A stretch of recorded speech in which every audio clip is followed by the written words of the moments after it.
Bismillahirrahmanirrahim.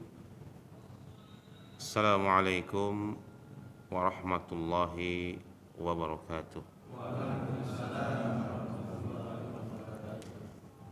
Alhamdulillah. Alhamdulillahilladzi arsala rasulahu bil huda wa dinil haqq liyudhhirahu 'alad dini kulli wa kafa billahi syahida. Asyhadu an la ilaha illallah wahdahu la syarika lah wa asyhadu anna Muhammadan abduhu wa rasuluh sallallahu alaihi wa sallaman tasliman mazida. Allahumma la ilma lana illa ma 'allamtana innaka antal alimul hakim. Amma ba'du. Puji syukur kita panjatkan kepada Allah Subhanahu wa taala. Alhamdulillah, di pagi yang baik ini Allah Subhanahu wa taala berkenan untuk memudahkan kita melangkahkan kaki ini ke rumahnya menghadap Allah Subhanahu wa taala. Kemudian sejenak kita duduk di majelis ilmu, itu pun dalam rangka mendekatkan diri kepada Allah Subhanahu wa taala. Mudah-mudahan ini menjadi kebaikan yang Allah inginkan untuk kita semuanya, dan semoga kita bisa mengambil manfaat dari majlis yang singkat ini.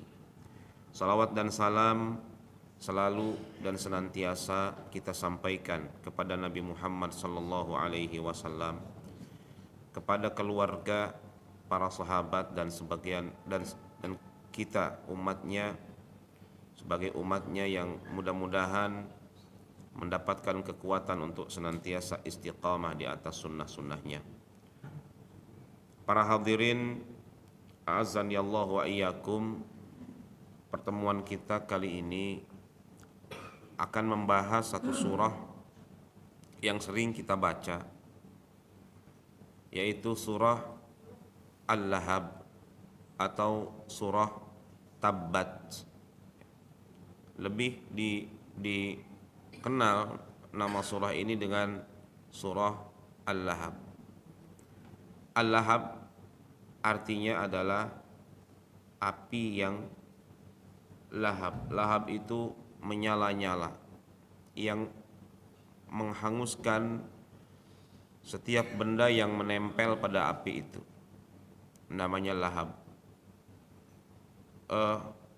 Ayat ini pun identik dengan salah satu tokoh, tetapi tokoh yang jahat ya, dari kisah perjuangannya Rasul sallallahu alaihi wasallam, yaitu yang bernama Abu Lahab. Quran itu tidak akan lepas dari pertama, Allah mengenalkan dirinya lewat sifat-sifat dan asma-asmanya. Yang kedua, Allah memperkenalkan hukum-hukumnya lewat perintah-perintah dan larangan-larangannya. Yang ketiga, Allah memperkenalkan pihak-pihak atau kaum-kaum yang beriman dan yang taat lewat kisah-kisahnya. Kalau kita perhatikan Quran itu ya sepertiga itu. Sepertiganya Allah memperkenalkan dirinya, sepertiganya Allah memperkenalkan hukum-hukum, perintah dan larangan, aturan-aturan. Sepertiganya Allah bercerita tentang kisah kaum, baik itu yang beriman maupun yang kufur atau yang kafir. Makanya ketika ada orang baca surah Qul Hu, itu dilaporkan kepada Rasul sallallahu alaihi wasallam, "Ya Rasulullah, si fulan baca Qul Hu mulu," gitu. Jadi dia nggak suka, Qul Hu lagi gitu. Apa kata Rasul sallallahu alaihi wasallam? "Kenapa kamu suka baca Qul Hu?" "Saya suka saja ya Rasulullah." "Ya, wallahi innaha la thuluthul Quran," katanya. "Demi Allah, Sesungguhnya itu adalah sepertiga Al-Quran. Tapi jangan ditafsirkan, kalau mau tamat Quran tinggal baca kulhu 3 kali, khatam Quran katanya gitu ya. Maksudnya adalah bahwa isi dan kandungan dari qul huwallahu ahad itu mewakili sepertiga Al-Quran. Karena pada qul huwallahu ahad itu Allah memperkenalkan dirinya. Itu kan surah yang Allah semua memperkenalkan dirinya. Qul huwallahu ahad, Allahus samad, lam yalid wa lam yulad wa lam yakul lahu kufuwan ahad. Nah, di sini di surah Al-Lahab ini Allah bercerita tentang satu tokoh ya yang bernama Abdul Uzza bin Abdul Muttalib. Abdul Uzza bin Abdul Muttalib, atau yang diberikan kunyah Abu Lahab. Ada kronologis yang melatari turunnya surah ini.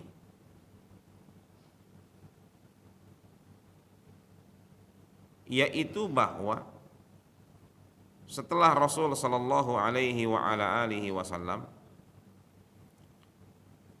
2 tahun ya, beliau berdakwah secara sir, secara diam-diam. Beliau mengajak saudara-saudaranya ya, mengajak paman-pamannya, mengajak orang-orang terdekatnya. Allah perintahkan beliau untuk menampakkan dakwah secara terang-terangan, sudah tidak sir lagi ya. Fasda bima tu'mar wa a'rid 'anil jahilin. Nampakkanlah yang diperintahkan wahai Muhammad dan berpalinglah dari orang-orang yang bodoh. Jadi memang diperintahkan untuk terang-terangan. Sudah nggak bisa lagi sir setelah 2 tahun. Maka Rasul pun langsung mempraktekkan. Beliau pun langsung mengambil qabilah-qabilah yang ada. Qabilah-qabilah yang ada. Dipanggil. Diundanglah istilahnya. Ternyata hampir semua datang dari kabilah-kabilah Quraisy ketika itu. Beliau pun naik ke Bukit Safa. Bukit Safa sekarang segede gitu ya. Ya nggak segitu-gitu banget sekarang. Naik sekarang sekarang pendek ya. Nggak terlalu tinggi bukit itu ya kalau kita melaksanakan ibadah umroh. Pada aslinya itu tinggi ya, nggak segitu. Karena kalau orang Indonesia yang umroh tanahnya diambilin Pak. Jadi tanahnya diambilin gitu. Ini tanahnya sopo, tanahnya orang. Itu kalau nggak digituin habis sudah Pak. Naik ke situ. Kemudian kata Rasulullah sallallahu alaihi wasallam, ya Bani Abdi Manaf, gitu ya. Wahai Bani Fulan, wahai Bani Fulan. Dipanggil semua. Ara'aita in kana in akhbartuhu anna khaylan yabsuku min hadzal jabal, kata Nabi.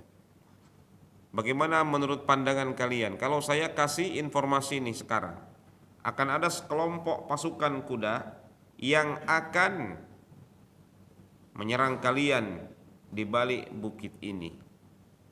Kata mereka, pasti kami akan membenarkan perkataan Anda, karena kami tidak pernah melihat Anda sebagai seorang pendusta. Jadi memang ketika itu Rasul masih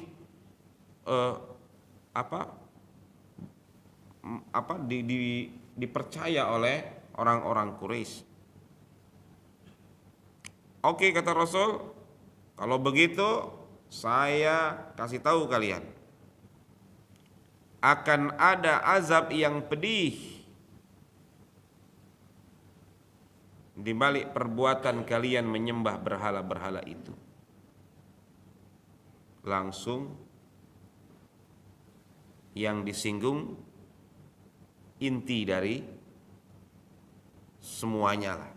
Inti dari semuanya adalah mereka di samping menyembah Allah, mereka punya berhala-berhala. Udah inti kesesatan orang Quraisy. Langsung disinggung itu. Langsung ada seorang nyeletuk dengan mengucapkan tabban laka ya Muhammad ali hadza jama'tana. Celaka kamu wahai Muhammad, apakah untuk ini kau mengumpulkan kami? Apakah untuk masalah ini kau mengumpulkan kami? Cilaka maneh. Itu adalah kalimat kebencian tabban laka itu. Tab gitu ya.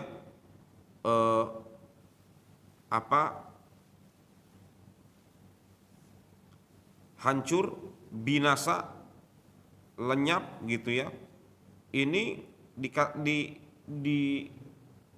digunakan kalimat tab itu untuk menegaskan kehancurannya. Jadi memang ini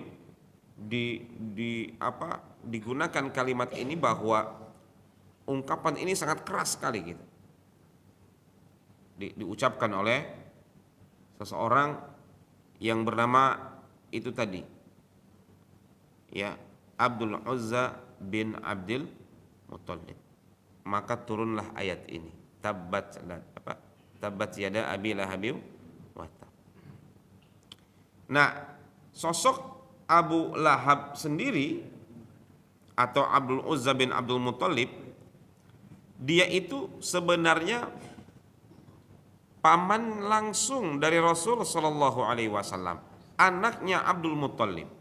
Abdul Muttalib punya anak banyak. Ya, di antaranya adalah Abu Lahab.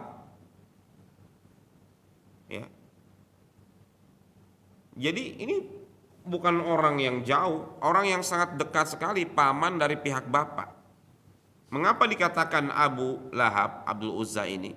Karena memang kulitnya atau wajahnya itu nampak kemerahan, seolah-olah seperti api yang menyala-nyala. Ya.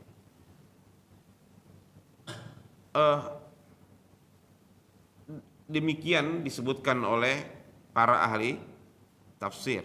Nah, Abu Lahab ini salah satu tokoh ya yang dikenal di kalangan orang-orang Quraisy dan dekat dengan Rasul sallallahu alaihi wasallam. Sangat dekat sekali. Ini Abu Lahab ini. Sehingga dia berani langsung mengatakan ini kepada Rasul sallallahu alaihi wasallam. Tabban lak, begitu. Artinya yang dilakukan oleh Rasul sallallahu alaihi wasallam bukan berarti beliau tidak tahu resiko itu. Beliau tahu resiko itu. Beliau tahu kalau misalkan dinampakkan pasti akan ada sebagian orang yang tidak akan suka. Ternyata yang tidak suka bukan orang yang jauh. Ternyata yang tidak suka adalah orang yang justru sebagai pamannya sendiri. Begitu. Tabban laka ya Muhammad.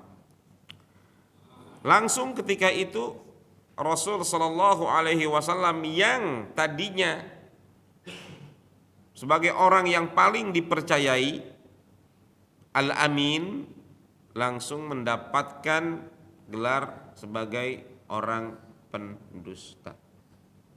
Jadi yang tadinya seperti tinggi begitu, langsung seorang dianggap sebagai pendusta, disebarkan sebagai tukang bohong. Bahkan lebih ekstrim lagi, dia adalah orang gila. Jadi orang yang gak waras. Terus diberikan gelar-gelar seperti itu. Dan setelah itu mereka ya menampakkan permusuhannya kepada Rasul sallallahu alaihi wasallam dan para sahabatnya. Subhanallah. Saya nggak bisa ngebayangin, Pak. Ya, bagaimana Rasulullah SAW dan para sahabatnya berjuang untuk menyebarkan Islam sehingga sekarang jadi seperti ini. Ternyata perjuangan mereka luar biasa. Setelah dakwah itu diperintahkan oleh Allah untuk disebarkan nampak terang-terangan, mulai para sahabat mendapatkan intimidasi. Mulai ya orang-orang Islam, orang-orang yang masuk Islam dari kalangan budak itu mulai ditangkap, mulai disiksa, mulai terjadi pembunuhan. Itu masyhur sekali kisah-kisahnya. Seperti yang terjadi pada Amr ibn Yasir, keluarga Yasir, ya. Suaminya, istrinya dalam keadaan hamil itu dibunuh. Ya. Yang selamat anaknya, yaitu Amr bin Yasir. Itu pun disiksa dulu. Juga terjadi pada keluarga pada seorang budak yang bernama Bilal ibn Rabah, ya. Disiksa, ditaruh batu besar di atas dadanya, diseret, ya, untuk dipaksa kembali kepada agamanya. Juga Khabbab bin Arad itu disetrika punggungnya. Sampai-sampai saking beratnya ujian ini, Khabbab ibn Arad bertanya kepada Rasulullah sallallahu alaihi wasallam, "Ya Rasulullah, alla tad'u lana, alla tansur lana." Ya Rasulullah, doain kita lah kepada Allah, minta pertolongan lah, gitu ya. Apa kata Rasulullah sallallahu alaihi wasallam? Itu ujian sudah berat sekali sebenarnya. Kata Rasul, orang-orang sebelum kalian itu ada yang lebih parah lagi. Ada yang dibelah pakai kepalanya dibagi menjadi dua. Ada yang luar biasa sekali. Kata Rasulullah, ujian begitu berat sekali. Tetapi seberat itu ujian tidak membuat kaki mereka itu, ya, tergelincir. Artinya tidak membuat hati mereka berubah. Walakinnakum kuntum tasta'jilun. Saya melihat kalian tergesa-gesa, kata Nabi. Sabar. Ya. Kadang kita bertanya, Allah mampu nggak sih menolong Islam sejak awal gitu? Langsung dikalahkan orang-orang kafir Quraisy? Mampu tidak, Pak? Mampu. Allah maha mampu. Kenapa sampai harus 23 tahun dulu menunggu, kemudian mereka baru pada masuk Islam? Nah, di situ kadang kita ingin mengambil hikmahnya. Allah tuh sebenarnya ingin melihat proses, atau ingin kita belajar dari bahwa segala sesuatu itu lewat proses. Kudu usaha tuh. Ya, nggak mungkin kita berdoa pada Allah, ya Allah, turunkan rezeki pada saya, ya Allah, turunkan. Nggak mungkin Allah mengabulkan doa kita, walaupun bisa sangat mungkin bagi Allah, tapi dalam Allah tidak akan mengampunkan doa kita dalam bentuk karung duit jatuh gitu di depan, minta gitu ya, jebret karung duit jatuh di depan, nggak seperti itu. Tetapi segala sesuatunya butuh proses. Ya, kalau Anda ingin menggapai apa yang Anda inginkan, ya lakukan itu, ya, dan terus lakukan itu. Don't give up and keep going, kan begitu. Jangan menyerah dan terus, ya, sehingga Allah kabulkan doa Anda. Tetap diiringi dengan usaha. Nah, ayat pertama dari surah Al-Lahab ini, tadi muqaddimah dulu ya. Tabbat yada abi lahabin wa tabb. Ya. Ini menggunakan kalimat tabbat, lenyap, hancur, binasa, malapetaka. Ini kalimat-kalimat tabbat. Ya. Dan ini bentuk yang digunakan untuk menegaskan tabbat. Jadi di sini Allah Subhanahu wa taala menegaskan bahwa Abu Lahab celaka. Ini sudah dari Allah Subhanahu wa taala. Ngeri, Pak. Kalau sudah seperti itu, Allah tutup hidayah semenjak dia masih hidup. Ngeri sekali. eh, langsung disiksa oleh Allah dengan cara apa? Ditutup hidayahnya. Ya. Tabbat yada abi lahabin wa tab, yada celaka atau binasalah kedua tangan Abu Lahab. Ya. Yada di sini tangan adalah simbol dari perbuatan. Karena biasanya orang berbuat dengan menggunakan tangan. Jadi Allah Subhanahu wa taala menggunakan tangan untuk menggambarkan keseluruhan perbuatannya Abu Lahab. Celakalah kedua tangan Abu Lahab. Artinya Abu Lahab secara keseluruhan celaka. Ya. Dan tabbat yada abi lahabin wa tab, Abi Lahab, ya, ini banyak tafsiran ya Abu Lahab. Ya tadi ada yang mengatakan bahwa muka Abu Lahab ini memang kemerahan, makanya disebut Abu Lahab, seolah seperti api yang menyala begitu ya. Ada yang sebagian bahwa Abu Lahab itu melukiskan tentang orang yang cepat reaktif dalam menanggapi suatu peristiwa. Cepat marah Pak, cepat naik pitam begitu, makanya disebut sebagai Abu Lahab. Makanya ketika Rasul bilang seperti itu, yang cepat memberikan reaksi adalah Abu Lahab dengan statement yang sangat menyakitkan itu. Ya. Tabbat yada abi lahabin wa tabba, diulang lagi. Kalimat itu diulang lagi untuk menunjukkan kepastian bahwa dia Abu Lahab pasti mati dalam keadaan cilaka. Makanya Abu Lahab itu matinya itu setelah perang Badar. Abu Lahab itu terkena penyakit aneh. Ya. Penyakit aneh yaitu penyakit busuk, Pak. Jadi kulit-kulitnya itu melepuh dan membusuk dalam keadaan dia masih hidup. Dan kemudian mengeluarkan bau yang sangat tidak nyaman sekali. Jadi ini luar biasa siksaan dari Allah Subhanahu wa taala, itu sudah terlihat di ketika dia hidup ya. Ini Abu Lahab. Iya. Abu Lahab disebut celaka oleh Allah Subhanahu wa taala karena apa, Pak? Karena dia menentang Rasul sallallahu alaihi wasallam. Ini harus kita ambil pelajaran. Mengapa Allah mengatakan seperti itu? Oh, ternyata tadi dari kronologinya dia menentang ajarannya Rasul sallallahu alaihi wasallam. Lihat. Di sini kita melihat betapa Allah sangat marah kepada Abu Lahab, bukan karena dia paman Nabi, bukan,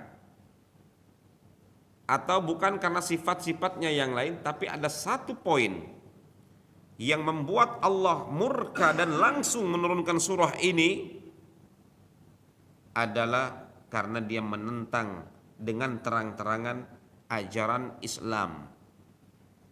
Inti dari ajaran Islam adalah ajaran tauhid. Ditentang, langsung ditentang terang-terangan. Itu Abu Lahab. Makanya siapapun di muka bumi ini yang terang-terangan menentang ajaran Islam, maka dia seperti Abu Lahab. Jelas begitu ya. Menghina ajaran Islam, menginjak-injak ajaran Islam terang-terangan seperti Abu Lahab. Sudah. Ini pelajaran yang dapat kita ambil. Dan mengerikan sekali orang yang hidupnya menentang ajaran Islam.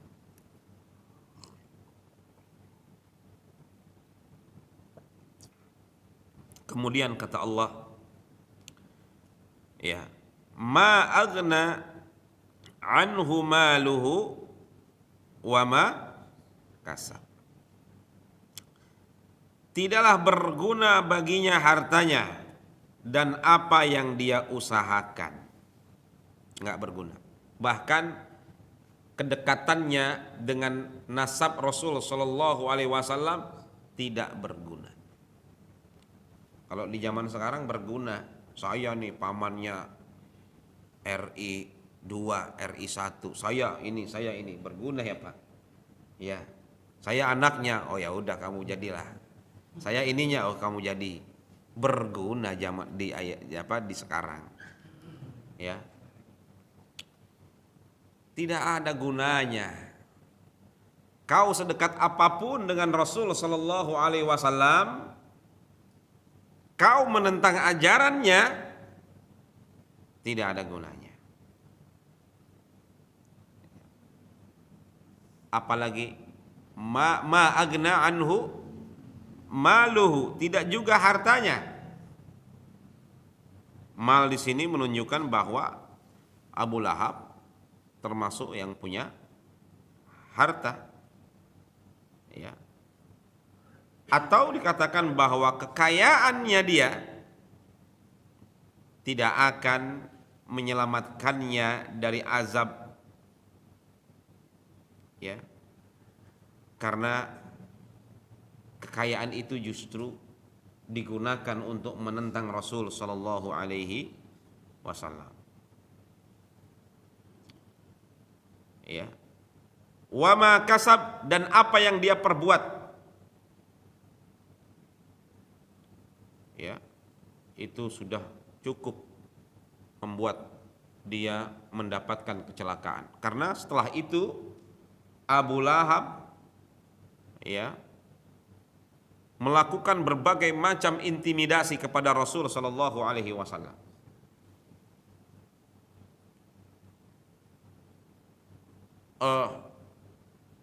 Di antaranya adalah fitnah. Fitnah. Apapun Nabi pokoknya jelek sudah.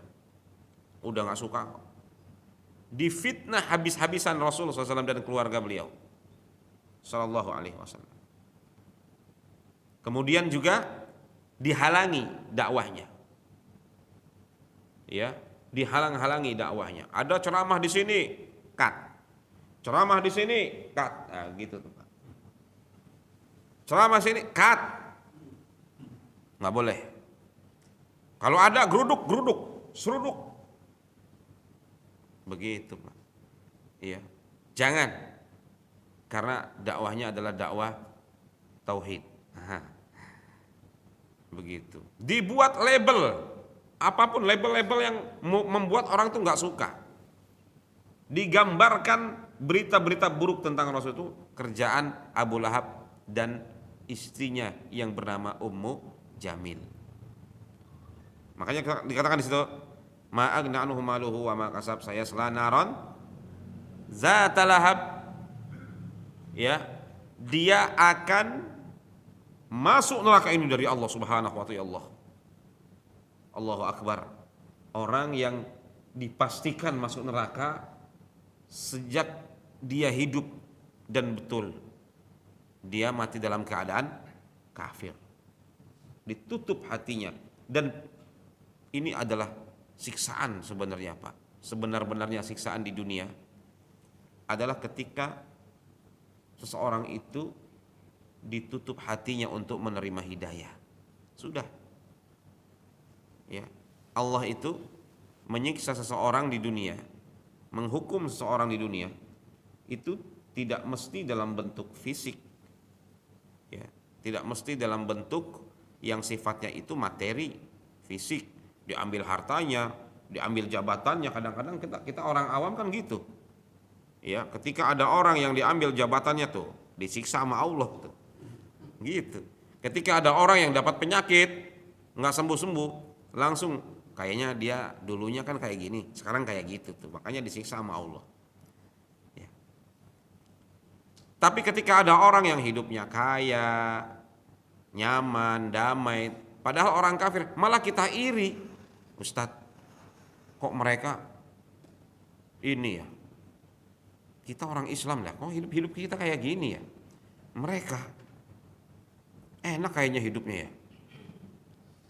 Dengan kata lain, kok Allah nggak adil ya? Mau ngomong gitu tapi nggak keluar dari mulutnya tuh, nggak keluar dari mulutnya.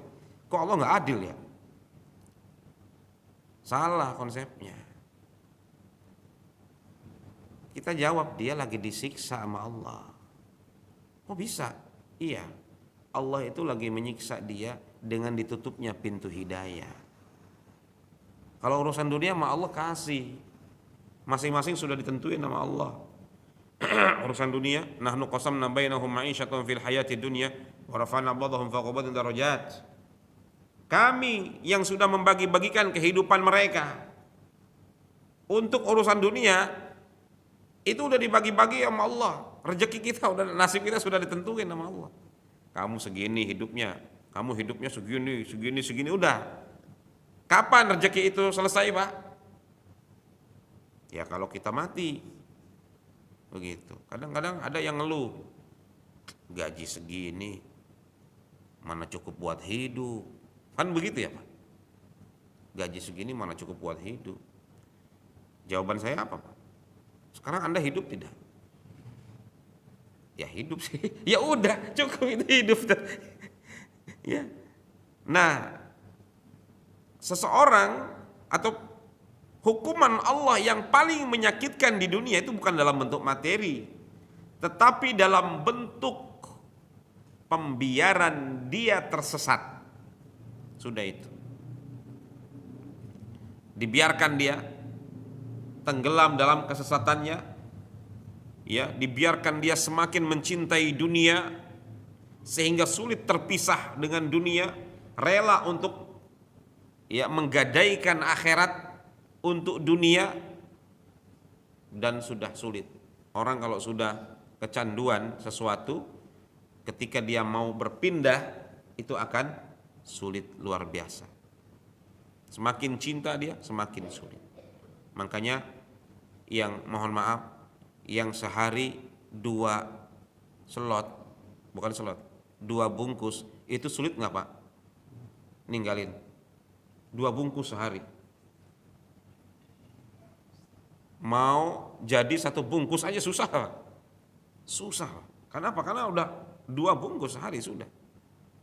Libur Sabtu Ahad nggak ada, Pak, orang rokok nggak ada liburnya.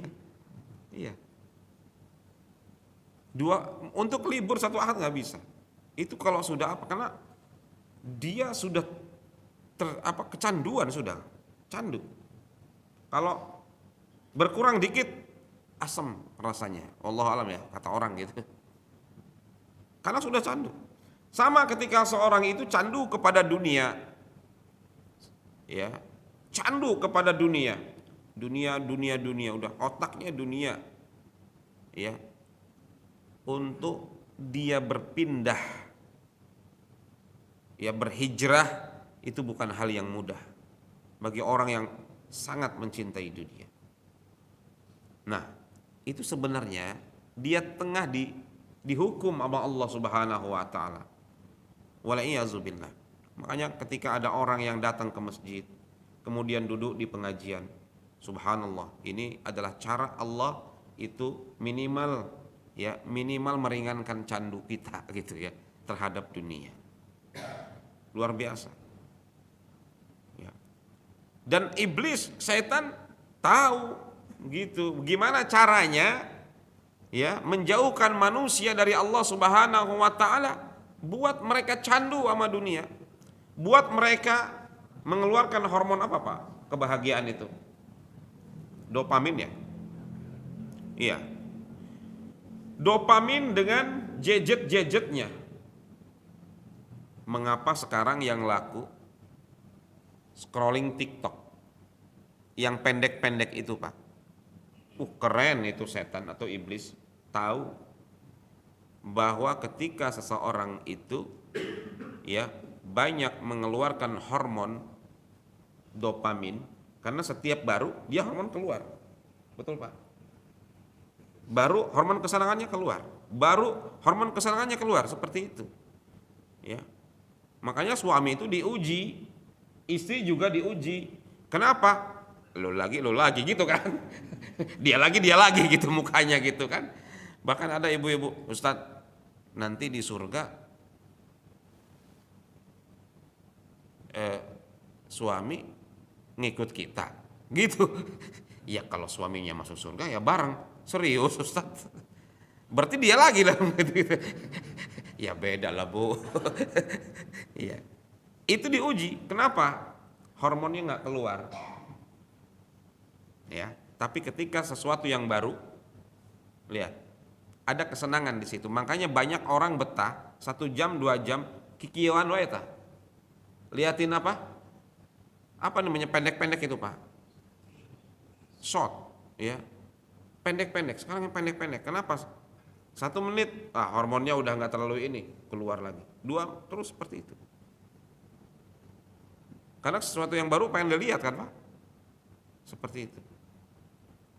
Dan di situ Allah di situ manusia semakin jauh dari Allah Subhanahu, dibuat lalai, begitu. Dan ini siksaan yang luar biasa, hukuman dari Allah. Belum apa-apa dihukum sama Allah. Wal'iyazubillah. Padahal Allah memerintahkan kita, ya ayyuhalladzina amanu dzkurullaha dzikran katsira. Wahai orang-orang yang beriman, berzikir kepada Allah, ya, dengan zikir yang banyak. Ma agna anhu maluhu wa ma kasab sayasla naran zatal lahab. Kelak dia akan masuk ke dalam api neraka yang menyala-nyala. Wal'iyazubillah. Ini adalah gambaran langsung hukuman akhir, ya, kepada Abu Lahab berupa neraka, ya. Dan ini sangat ironis bahwa karena beliau statusnya sebagai pamannya Rasulullah Sallallahu Alaihi Wasallam. Jadi Allah mengajarkan kepada kita bahwa kedekatanmu terhadap seseorang nggak menjamin. Itu kan pamannya Rasul Sallallahu Alaihi Wasallam. Kurang apa lagi? Dan bahwa hidayah itu punya siapa kalau begitu Pak? Punya Allah. Hidayah itu milik Allah. Allah yang ngasih hidayah kepada siapapun yang dikehendaki Allah. Kalau sudah dapat hidayah, tidak ada yang bisa menolak itu. Kalau Allah tidak beri hidayah, tidak ada siapapun yang bisa memberikannya. Bahkan Rasul Shallallahu Alaihi Wasallam pun tidak bisa memberikan hidayah. Innaka la tahdi man ahbabta. Engkau wahai Muhammad tidak akan dapat memberikan hidayah hatta kepada orang yang kau cintai, seperti Abu Thalib ketika itu. Beliau sangat mencintai Abu Thalib. Kenapa? Abu Thalib ini beda sama Abu Lahab. Dua-duanya pamannya Rasul SAW. Tapi Abu Thalib itu membackup semua perjuangannya Rasul SAW. Di backup oleh Abu Thalib. Dibela habis-habisan Rasul SAW sama Abu Thalib. Ya, luar biasa sekali. Beda sama Abu Lahab yang setiap harinya melakukan upaya permusuhan. Benar-benar itu Abu Lahab itu. Ya. Tapi Abu Thalib ketika menjelang meninggal dunia, Rasul Shallallahu Alaihi Wasallam meminta Abu Thalib untuk mengucapkan satu kalimat, La ilaha illallah. Kalimatun uhajju biha laka indallah. Ya wahai paman, tolong ucapkan la ilaha illallah. Satu kalimat yang bisa aku jadikan pegangan nanti di sisi Allah Subhanahu wa taala. Ucapkan la ilaha illallah, itu aja. Ucapkan. Tetapi kalau hidayah tidak menginginkannya, dia tidak mengucapkannya. Ya, sehingga di akhir hayatnya Abu Thalib meninggal dalam keadaan ya kafir. Sebagian orang tuh nggak percaya gitu ya. Abu Thalib kafir, ya gimana lagi riwayatnya mengatakan demikian. Masa paman Nabi kafir gitu? Ya, Abu Lahab aja kafir gitu kan? Ya, semuanya bisa terjadi gitu. Ya. Wa mra'atuhu hammalatal hatab. Dan istrinya hammalatal hatab, pembawa kayu bakar. Iya. Istri Abu Lahab itu namanya adalah Arwa binti Harb atau lebih dikenal dengan Ummu Jamil. Pembawa kayu bakar ini beberapa tafsir mengatakan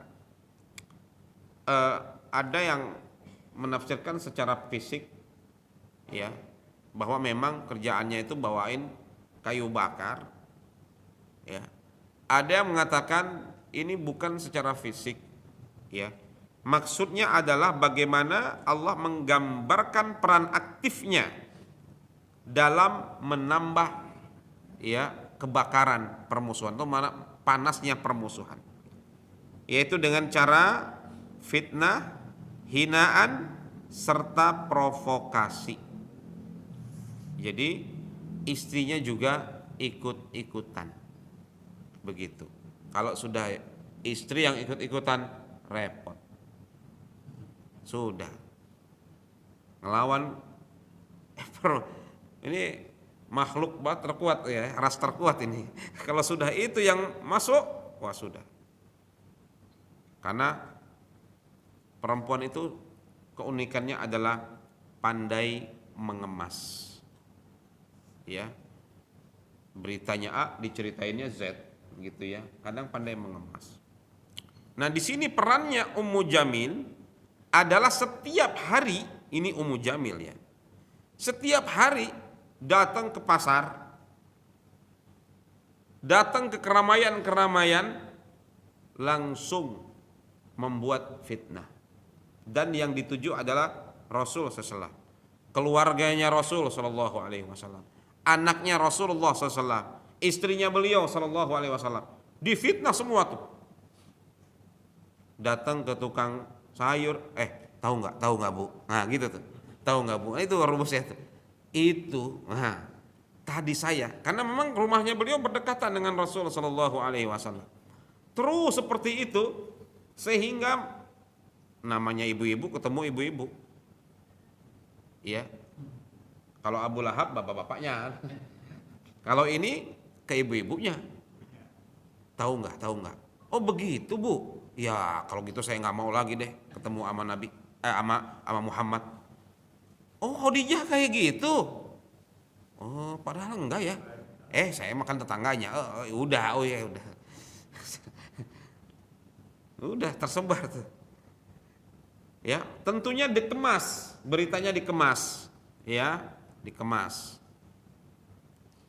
sehingga semakin jatuhlah, ya, muruahnya Rasul Shallallahu Alaihi Wasallam, keluarga beliau di hadapan masyarakat Quraisy. Ini luar biasa, Pak.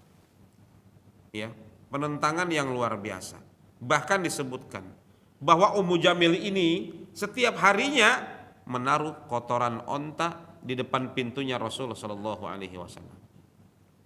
Setiap harinya dia menaburkan duri-duri, ya, yang menuju atau tempat jalannya Rasulullah Shallallahu Alaihi Wasallam yang biasa dilewati. Itu Ummu Jamil sampai seperti itu. Saking bencinya, Pak. Upaya-upaya dilakukan, ya. Dan di zaman sekarang ya, siapapun yang seperti ini kan begitu.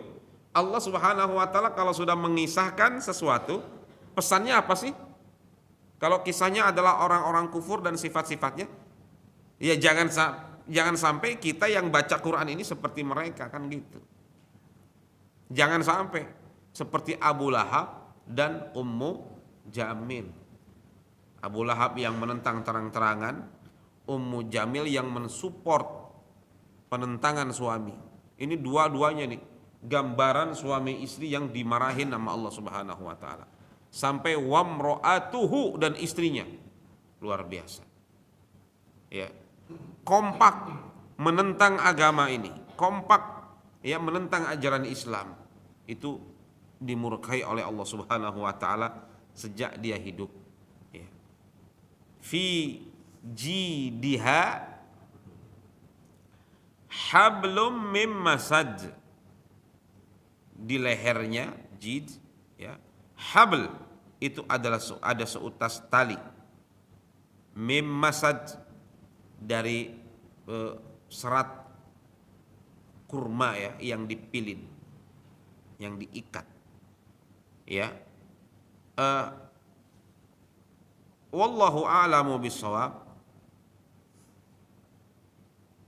Ini adalah gambaran simbolis lagi bahwa tali dari serat kurma itu dipasang di lehernya sebagai bentuk penghinaan dan siksaan, ya. Dan ini sebagai bentuk kalau dia dulunya sering membawa kayu, ya, yang dia itu dipakai kayu itu untuk menghalangi Rasulullah Shallallahu Alaihi wa ala alihi wasallam. Ya, ini menunjukkan bahwa nanti, ya, wanita ini akan disiksa seperti itu sebagaimana yang dia lakukan ketika di dunia. Akan diikat lehernya oleh tali kurma yang sangat kasar sekali. Ini luar biasa sekali, ya. Beberapa ulama mengatakan bahwa ini adalah bahasa simbolik dari Al-Quran, bahwa sebesar siksaan kalian di akhirat itu seperti apa yang kalian lakukan di dunia, gitu. Bahwa ketika Anda disiksa nanti di akhirat, itu gambaran Anda di dunia ya seperti itu, waliyazubillah. Ya. Ini pesan dari ayat ini, fi jidiha hablum mim masad, bahwa di lehernya itu akan diikat tali kurma atau seutas tali, ya, dari kurma yang atau dari pelepah kurma yang kasar. Nah, ayat ini hanya 5 ayat, ya Pak. Abu Lahab, tabbat yada abi lahabi wa tab. Tetapi cukup menggambarkan bagaimana, ya, Allah Subhanahu wa taala menyampaikan pesan kepada kita. Pesannya adalah jangan Anda menentang ajaran seperti Abu Lahab. Kalau Anda menentang ajaran seperti Abu Lahab, sebanyak apapun harta Anda tidak akan berguna untuk menyelamatkan Anda dari siksa neraka. Ma agna anhu maluhu wa ma kasab. Ya. Dan jangan pula seperti istrinya Abu Lahab yang mensupport suaminya dalam keburukan. Ya, karena itu pun sama akan disiksa oleh Allah Subhanahu wa taala. Jadi ini pesan yang luar biasa sebenarnya kepada kita semua untuk senantiasa takut kepada Allah, ya, takut akan siksaan Allah Subhanahu wa taala. Ya, saya kira ini sudah masuk waktu suruh. Sudah, ya. Demikian yang saya sampaikan. Mudah-mudahan bermanfaat untuk kita semua. Mohon maaf atas segala kekurangan. Terima kasih atas segala perhatian. Sallallahu ala nabiyyina Muhammad wa ala alihi wa sahbihi wasallam. Walhamdulillahirabbil alamin. Wassalamualaikum warahmatullahi wabarakatuh.